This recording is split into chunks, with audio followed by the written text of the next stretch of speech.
16장에서 우리가 고라 일당의 반역 사건을 살펴보았고요.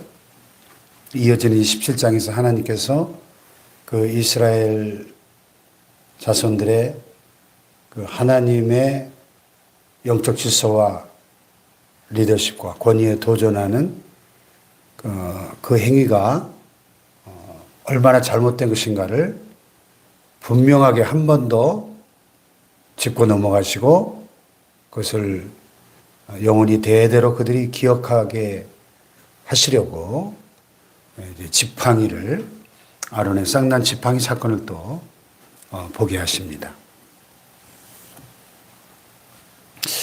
어제 말씀에서 그 고라 일당과 거기에 선동되었던 250명의 이스라엘 대표들이 심판을 받아 죽었는데 그 250명 지도자들이 들고 있던 그 향로들을 전부 녹여서 다시 쳐가지고 성막 안에 노제단을 싸는 철판으로 이렇게 만들게 하셨죠. 그래서 성막 안에 들어올 때마다 그 노제단을 싼 철판을 보면서 아하, 우리의 대표들이 하나님의 권위에 도전하다가 영적 리더십에 도전하다가 저렇게 여호와의 불에 불사람을 당하고 심판을 받았었지. 이거를 하나님 앞에 나올 때마다 기억하게 하시려고 그렇게 하셨다 그랬어요. 그 다음에 여기 17절에 보니까 하나 더 이스라엘의 12지파에 각 조상의 가문을 따라 지팡이 하나씩을 취하여서 그 사람들의 이름을 각각 그 지팡이에다가 르우벤 지파, 유다 지파, 시므온 지파, 이사갈 지파 쭉 다 쓰게 합니다. 그리고 레위의 지팡이에다가는 레위 자손의 지팡이에 아론의 이름을 쓰게 했습니다. 그리고 그 지팡이 12개를 회막 안에서 하나님과 모세가 만나는 그 지성소한, 가장 거룩한 지성소한 증거궤 또는 법궤라고도 하죠. 또 언약궤라고도 하는 그 앞에 쭉 12개 지팡이를 놓게 했습니다. 그러면서 하나님 말씀하세요. 내가 택한 자의 지팡이는 싹이 나리니 이것으로 이스라엘 자손이 너에게 대하여 원망하는 말을 내 앞에서 그치게 하리라. 예. 지팡이는 죽은 막대기잖아요. 이 죽은 막대기에서 싹이 난다? 초자연적 기적이죠. 예. 그래서 모세가 하나님 지시하신 대로 이스라엘 자손들에게 말하고 그 12지파마다 지팡이 하나씩을 걷어가지고 그 중에 이제 아론의 지팡이도 있었고요. 그 지팡이들을 증거의 장막 안, 지성소 여호와 앞에 두었더라 그랬어요. 그 이튿날 모세가 증거의 장막에 들어가 보니까 어떻게 됐어요? 레위 집을 위하여 낸 아론의 지팡이에 우미 돋고 순이 나고 꽃이 피어서 살구 열매가 열렸더라. 이야, 놀라운 기적이죠. 그래서 우리가 아론의 쌍난 지팡이, 아론의 쌍난 지팡이 이렇게 말하는데 그 법궤 안에 세 가지 성물이 들어있었죠. 첫째는 십계명을 새긴 두 돌판, 두 번째는 만나를 담은 항아리, 세 번째는 아론의 쌍난 지팡이. 이 세 가지를 증거궤 안에 보관하도록 그렇게 하셨죠. 자, 이 아론의 쌍난 지팡이가 여기 10절에 보면 왜 법궤 안에 보관되어야 했습니까? 그 이유가 10절에 나오죠. 10절 다 같이 시작. 여호와께서 또 모세에게 이르시되 아론의 지팡이는 증거궤 앞으로 도로 가져다가 거기 간직하여 반역한 자에 대한 표징이 되게 하여 그들로 내게 대한 원망을 그치고 죽지 않게 할지니라. 예. 그 고라 일당이 모세와 아론을 대적하면서 뭐라 그랬죠? 야, 니들만 지도자냐? 니들만 하나님이 함께하냐? 너희 분수에 지나치지 않냐? 하면서 막 원망하고 대들었죠.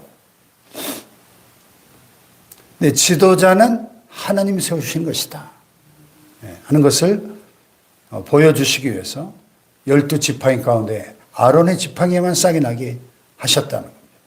그래서 반역한 자에 대한 표징이 되게 해서 그들로 하여금 다시는 하나님께 대한 원망을 하지 못하도록 초자연적인 기적으로 보여주신 거죠. 자, 그러니까 이 법궤 안에 들었던 세 가지 성분은 전부 다 사연은 조금씩 다르지만 하나님의 은혜를 망각하고 하나님을 원망하고 대적했던 그 이스라엘 백성들의 그 반역의 표징들이에요, 다. 십계명을 새긴 두 돌판, 모세가 십계명 받으러 시내산에 올라가서 40일 밤낮으로 금식하면서 십계명을 받을 때 이스라엘 백성들 밑에서 무슨 짓을 했습니까? 모세가 안 내려오니까 죽었다 그러면서 금송아지 만들어 놓고 이게 우리 하나님이다 하고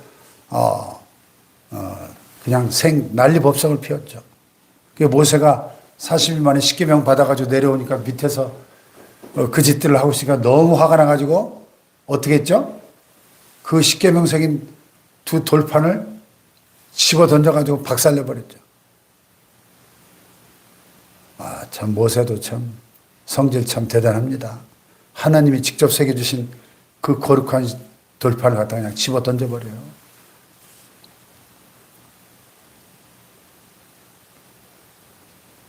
그래서 그 우상숭배를 주도했던 3,000명이 칼에 맞아 죽죠. 3,000명.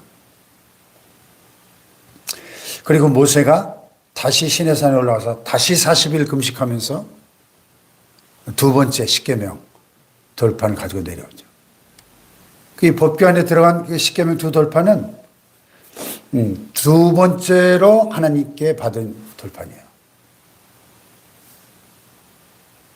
자, 오늘 이 아론의 쌍난 지팡이도 그렇고, 그 다음에 만나를 담은 항아리도, 그들이 얼마나 40년 동안 매일 새벽같이 만나를 걷어서 그걸로 굶어 죽지 않고 사막에서 그 광야에서 생존할 수 있었음에도 불구하고 끊임없이 원망했죠. 야, 우리는 매일 이놈의 맞대가리 없는 만나만 계속 먹어야 되냐?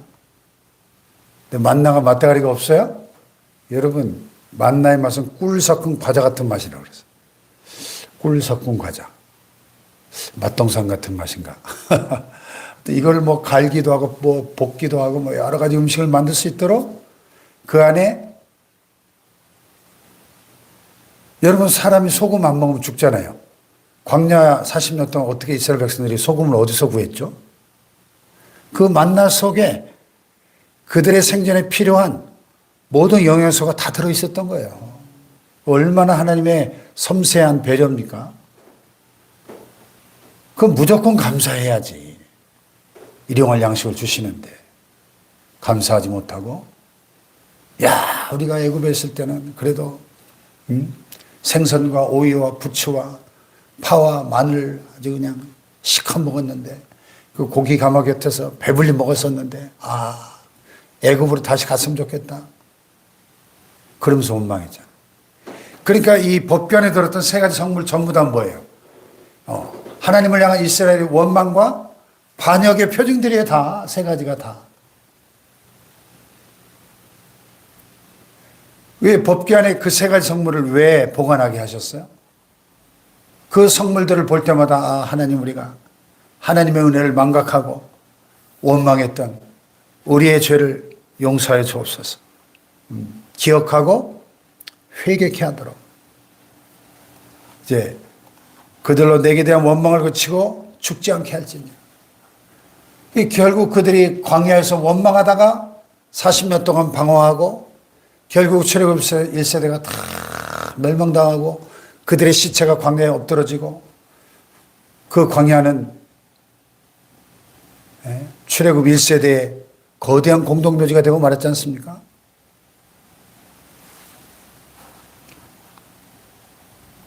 고린도전서 10장에서 바울이 그 사건을 상기시킵니다. 그들의 다수를 하나님이 기뻐하지 아니하셨습니다. 그들이 광야에서 멸망을 받았느니라. 여러분, 원망, 하나님에 대한 원망, 불순종, 반역, 이거 참 하나님 싫어하셔요.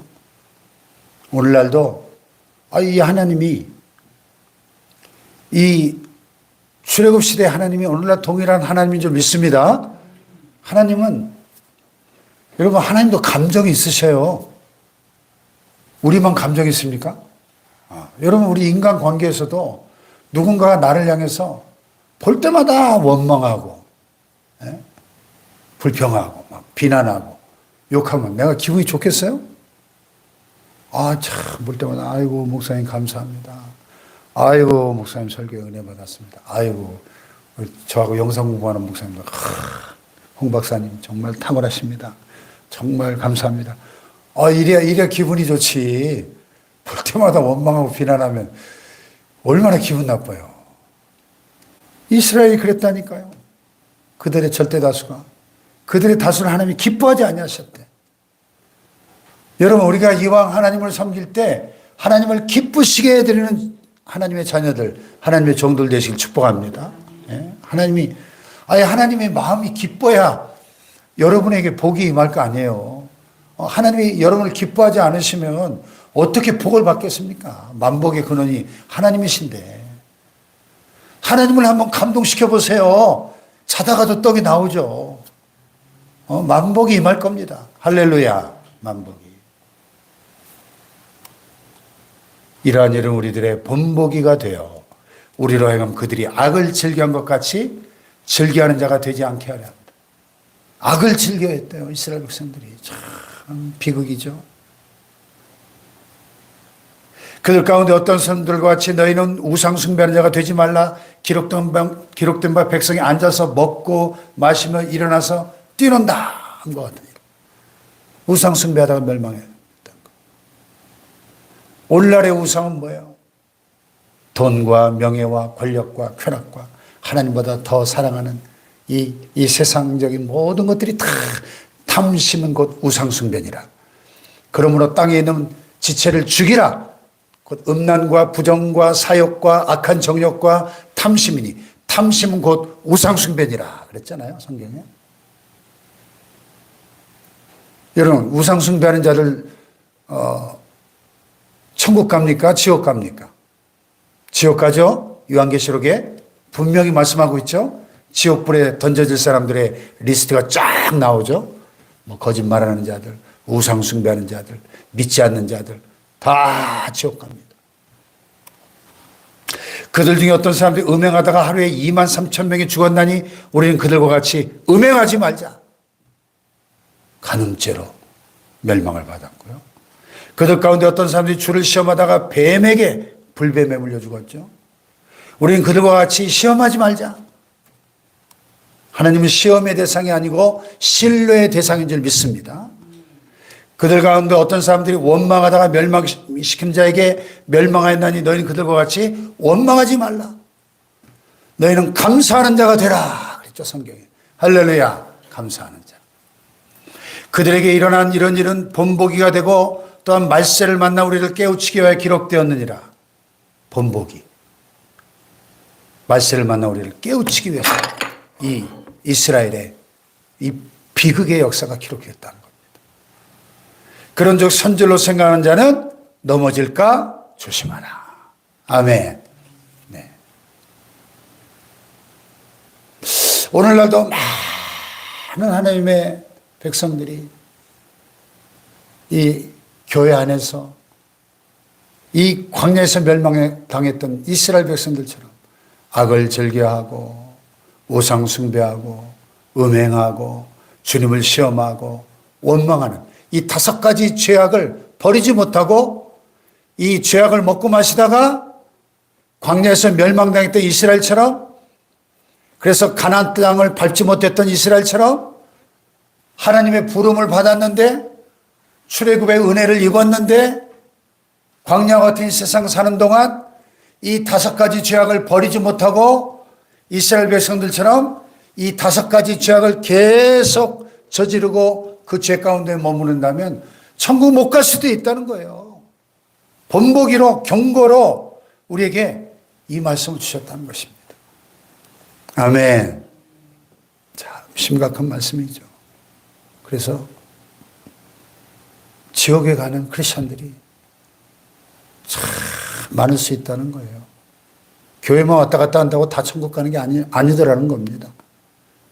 아멘. 네. 새벽부터 참 심각한 말씀인데 여러분, 이스라엘 백성들이 이렇게 민수기 16장과 17장에서 하나님을 멸시하고 하나님이 세우신 지도자들의 리더십의 권위에 순종하지 않고 쿠데타를 일으키고 대적하다가 이렇게 불행한 일들을 만났는데요. 우리는 늘 하나님의 그 권위에 복종하고 겸손하게 순종하면서 하나님의 교회를 섬기고 따라가는 저와 여러분 되시길 주님의 이름으로 축복합니다. 네, 여기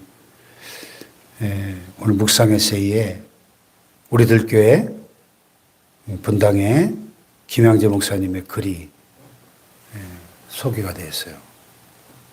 비판을 이기는 순종의 힘, 이런 제목으로.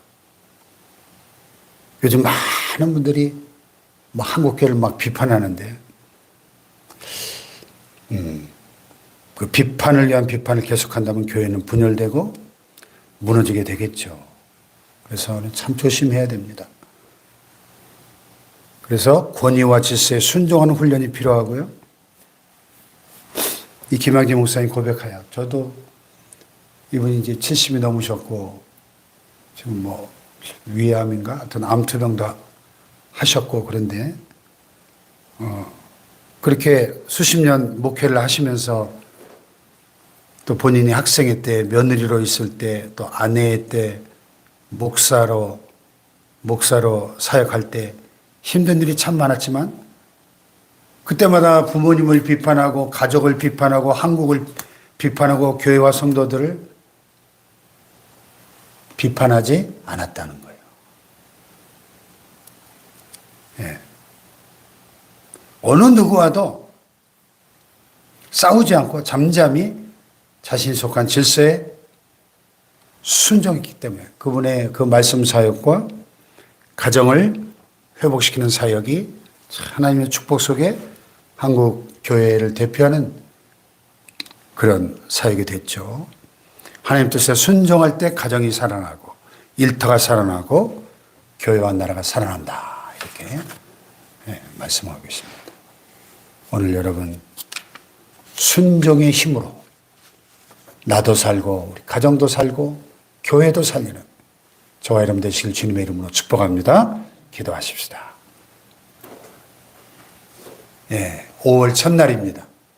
참 아름다운 계절의 여왕 5월의 첫날을 또 하나님 선물로 주셨는데 하나님 이 하루도 순종하는 하루가 되게 하시고 승리하게 하여 주시고 이 5월 한 달도 이 가정의 달인데 우리의 사랑하는 가정이 사랑과 행복이 넘치는 지상의 낙원이 되게 하시고 우리의 사랑하는 자녀들이 다 주 안에서 부모님에게 순종하고 가정의 천국을 이루게 하여 주시옵소서. 우리 사랑하는 가정과 우리 가족들 위해서